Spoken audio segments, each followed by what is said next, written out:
Akkam jirtu barattoota? Nagaa keessan jechaa kun chaanaalii barnoota herreegaaf saayinsii uumamaa qabatee isiniif dhiyeessaa jirudha. Egaa akkuma beekamu guyyaa har'aatis viidiyoo kana keessatti barnoota herreegaa kan kutaa torbaffaa kan waa'ee reeshoo, pirooporshinii akkasumas daataa deebi'ee immoo dhala baaqee, gatii bittaa, gatii gurgurtaa, dhibbantaa kasaaraa, dhibbantaa bu'aa qabateetiin kan isiniif dhiyaatedha. Egaa guyyaa har'aatis qormaata kan isiniif dhiyeessinu.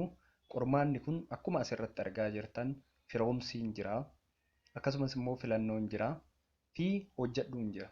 As keessatti guyyaa har'aatiif gaafilee isiniif qabanne kana keessaa gaafilee garaagaraa 19 firoomsii fi filannoodhaan isiniif dhiyeessine.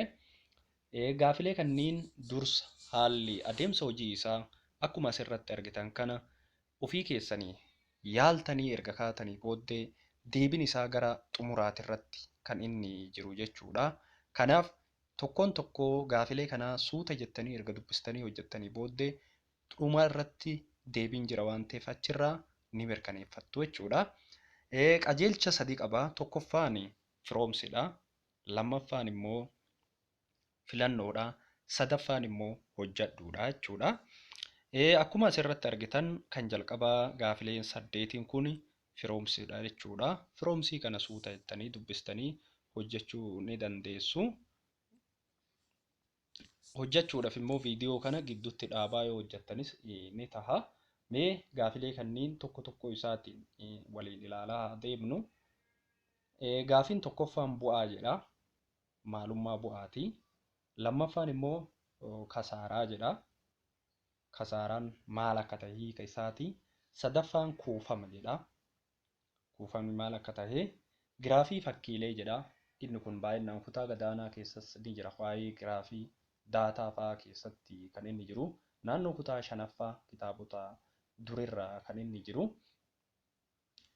Akkasumas immoo daataa jedha. Daataan maal akka ta'e. Taalii jedha. Taaliin maal akka ta'e. Reeshoo jedha 7ffaani. 8ffaan immoo pirooporshinii jedha. As keessatti gaafileen isin fayyadan keessattuu bu'aa, kasaaraa, kuufama, reeshoo fi pirooporshinii maalummaa isaanii, hiika isaanii sirriitti yoo kan beektan ta'e gaafilee kanneen hojjechuu ni dandeessanii. Yeroo gabaa jalatti aarratti ida'ama haadhoo fi dhala baaqeeti jedha. Baarratti mallattoo fakkii fi maqaa wantoota daataa keessaa ibsuudha. Caarratti odeeffannoo bifa lakkoofsaan walitti qabamudha. Daarratti mallattoo baay'ina wantoota daataa keessaa ittiin ibsinudha. Eerratti gatiin bittaa irra guddaa gatii gurgurtaa yoo ta'e jedha. Faarratti gatiin gurgurtaa irra guddaa gatii bittaa yoo ta'e jedha. Gaarratti gatii reeshoowwan lamaa bifa hiruun waliin madaaluudha. Haarratti immoo gatii wantoota lamaa bifa hiruutiin waliin madaalu jedha. Sirriitti isa kana erga adda baastanii booddee walitti firoomsuu ni dandeessu jechuudha. Kanaaf suuta jedha laalati walitti firoomsaa isiniin jedha.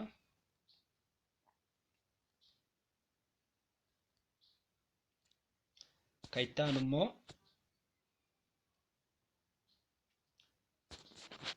filannoodha.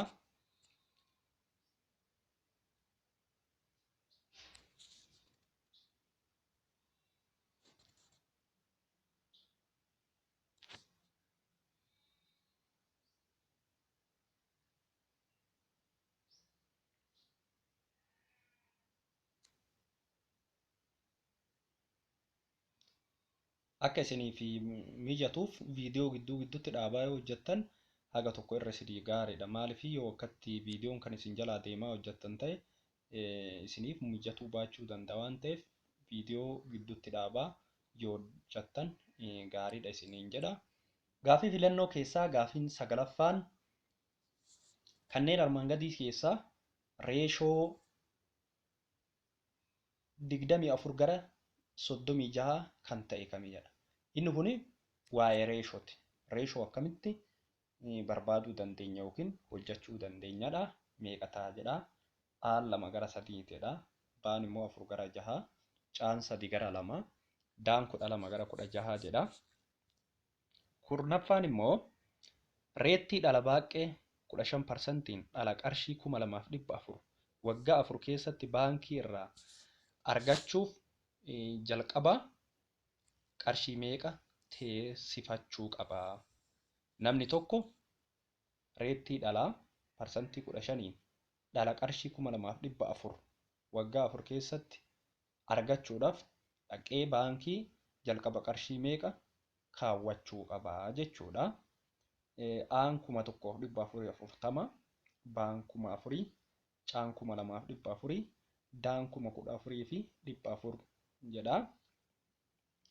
11ffaan immoo sangaa foonii tokko qarshii 25,000 bituun mana hoteelatti yoo qarshii 30,000tti gurguratan hammi bu'aa isaanii dhibbantaan meeqa tahaadha? Aan dhibbantaa 20 baan dhibbantaa 25 caan dhibbantaa 50 daan immoo dhibbantaa 2 jedha. 12ffaan immoo 25 dhibbantaan kan qarshii 200 qarshii meeqa tahaadha? Dhibbantaan qarshii kan qarshii 200 dhibbantaan 25 kan qarshii 200 qarshii meeqa tahaadha? Aan 18 jedha baan 45 caan 44 daan 50 jedha. Gaafii 13ffaan obbo Tolaan moobaayilii tokko qarshii 3,200 bituun waggaa 2 itti tajaajilamuun deebisee qarshii 2,700tti yoo gurgurate hammi kasaaraa isaa qarshii meeqa? Namni kun jalqaba qarshii 3,200 bitee moobaayila waggaa 2 erga itti tajaajilamee booddee deebisee waggaa 2 booddee qarshii 2,700tti yoo gurgure hammi kasaaraa isaa qarshii meeqadha jechuudha. A 1,500 B 5,000 caan 500 daan immoo 5,900 jedha. 14ffaan pirooporshinii xaa 3 6 9 jedhuuf gatiin xaa meeqa tahaadha? Gatiin xaan sun meeqa taha jedha. A 2 jedha baan 1 caan 18 daan 10 jedha. 15ffaan adde toltuun Tolaa irraa qarshii 2,000 dhala 10% waggaa tokkotti kaffaluuf yoo liqeeffatan dhuma waggaa 5tti dhala qarshii meeqa kaffaluufi? Amma namoota lamatu jira. Toltuu fi Tolatu jira. Toltuun tuni Tolaa irraa qarshii liqeeffatte. Qarshii meeqa liqeeffatte? Qarshii 2,000 liqeeffatte. Waggaatti qarshii 2,000 kanarraa dhala qarshii parsantii 10 kaffaluufi barbaadde jechuudha. Gidduu kanatti kan isaan walii galan. Qarshii kana waggaa 5 booddee yookiin dhuma waggaa 5 irratti dhala qarshii meeqa kaffaltiifidha? Eenyudhaaf? Tolaafi jechuudha adde toltuun tun. A 10,000 baan 1,000 caan 200 daan immoo 2,000 jedhama. 16ffaan obbo Qaadiin sangaa tokkoo qarshii 5,000 bitanii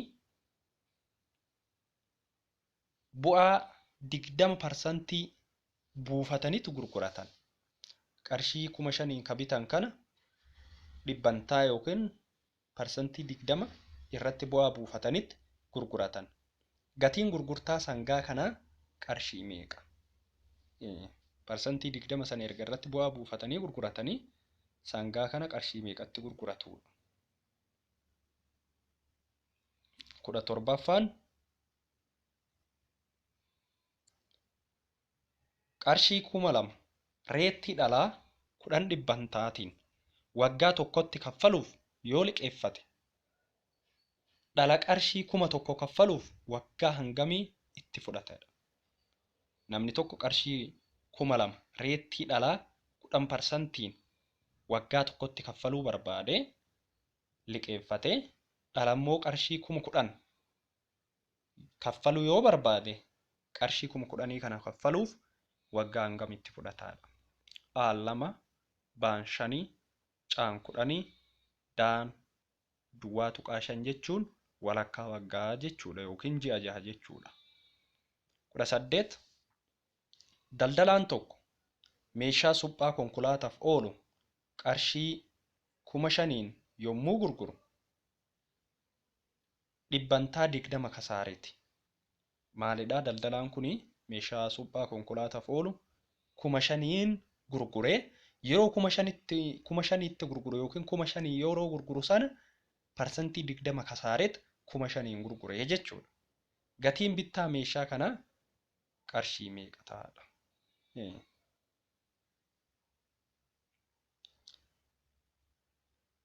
A 1,250, baan 6,000, caan 6,250, daan 4,000.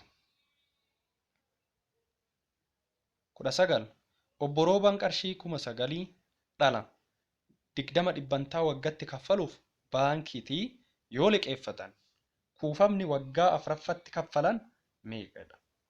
Obbo Roobaan qarshii 9,000 dhala 20% waggaatti kaffaluuf baankiitii yoo liqeeffatan kuufamni waggaa afuritti kaffalan meeqa ta'adha? A 7,200, B 16,200, C 11,250, D 11,125 jedha.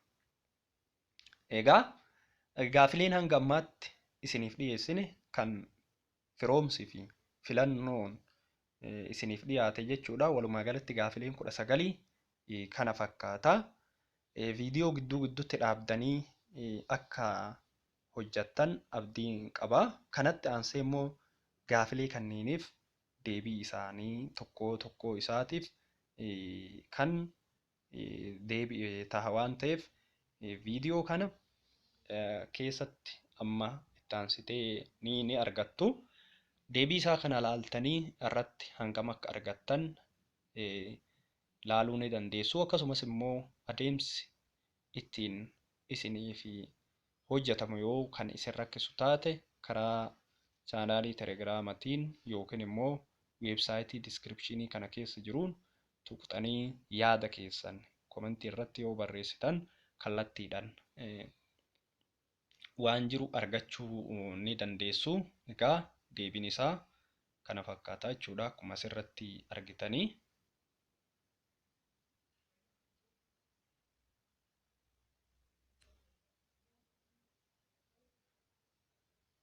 As keessatti kan sirreeffama barbaadutu jira. Fakkeenyaaf 18ffaan inni kun sirrii miti. Deebiin isaa 18ffaan baata.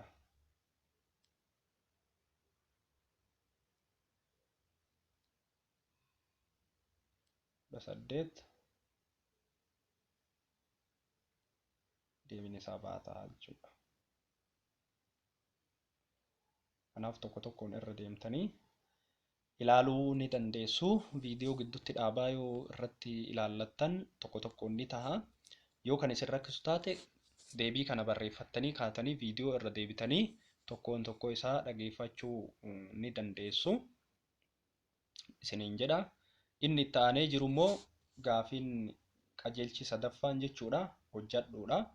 Hojjadhuu kana immoo ofii keessanii shaakaltanii akkaataa isiniif hubatameen hojjattanii deebii isaa qopheeffattanii viidiyoo itti aanu keessatti gaafilee kanneen tokko isaa ibsa waliin. Inni kun amma daqiiqaa dheeraa waan fudhatuuf tokko ibsa waliin akkaataa itti isin hubachuu dandeessaniif irra deebi'een kan isinii hojjadhu taha. Egaa gaafiin itti aanu suutattanii viidiyoo gidduutti dhaabaa ilaaluu ni dandeessu jechuudha.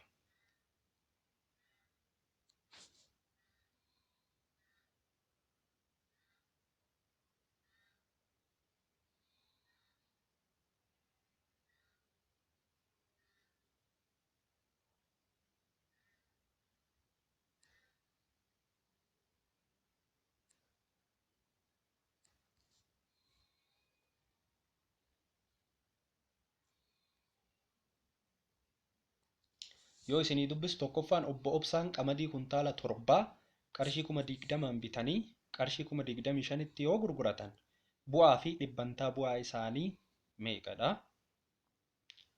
Lammaffaan obbo Tolaan qotiyyoo tokko qarshii 10,000 bitan. Sababa qotiyyoon kun qotuu dideef qarshii 8,000tti yoo gurguran kasaaraa fi dhibbantaa kasaaraa isaanii meeqa? Sadaffaa obbo Abdiin hoolaa tokko qarshii 800 bituun deebisee 20% bu'aa irratti argachuun yoo gurgurate hoolaa kana qarshii meeqatti gurguratee jedha. Afraffaa daldalaan tokko raadiyoo tokko 25% kasaaruun qarshii 600tti yoo gurguru gatiin bittaa raadiyoo kanaa meeqa ture? Shanaffaa addeeshiin qarshii 3,000 reettii dhalaa 8%tiin waggaa tokkotti kaffaluuf baankii irraa yoo liqeeffatte dhuma waggaa 5tti dhala hammamii kafalti? Jaffaa obbo Roobaan qarshii 9,000 reettii dhalaa 20%tiin waggaatti kaffaluuf baankiitti yoo liqeeffatan waggaa 4tti dhalli isaan kaffalan hangami? Baa kuufamni waggaa 4tti kaffalan meeqadha? Torbaffaa qarshii meeqatu reetii 25%tiin waggaa 4tti dhala qarshii 20,000 ta'a? Saddeettaffaa dureessan baay'isaa irraa qarshii 40,000 dhala baaqee kaffaluuf liqeeffatedha. Kuufama qarshii 50,000 yoo waggaa 2 booda deebiseef reettiin dhala kanaa dhibbantaa hangam ture jedha. 9 reettii dhala baaqee 15%tiin dhala qarshii 29,100 waggaa 4 keessatti baankii irraa argachuuf qarshii meeqa kaawwachuu qaba jedha. 10 aadde Siddiseen qarshii 270,070 dhala baaqeen baankii kaa'atanii waggaa 6 booda kuusaa qarshii 400,032 fudhatan. Reettiin dhala kanaa dhibbantaan meeqa ture jedha. Irran deebi'a gaafii kana aadde Siddiseen qarshii 270,070 dhala baaqeen baankii kaa'atanii waggaa 6 booda kuusaa qarshii 400,032 fudhatan.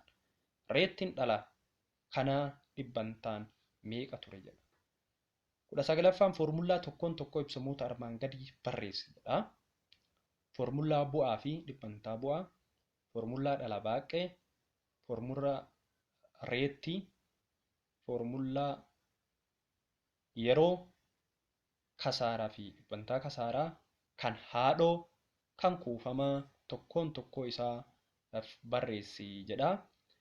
Kana hunda isaa foormulaa keessattuu foormulaa kan adda baastanii beektan yoo ta'e gaafilee gara olii kennama baafattan yoo ta'e wanni baay'ee isin rakkisu hin jiru isiniin jedha. Egaa gaafileen akka qormaatatti yookiin immoo shaakalaatti guyyaa har'aatiif isinii fi qabadhee dhiyaadhee kana fakkaataa. Wanta isiniin galleef akka hubannoo isiniif ta'uuf immoo komentii jalatti barreessuun dagatinaa isiniin jedha. Guyyaa itti aanan keessatti viidiyoo kanneeniif yookiin gaafilee kanneeniif deebii isaa ibsa isaa waliin isiniifin hojjedha. Egaa kan guyyaa har'aa kana fakkaataa waan hordoftaniif galatoomaa isiniin jedha. Nagaatti.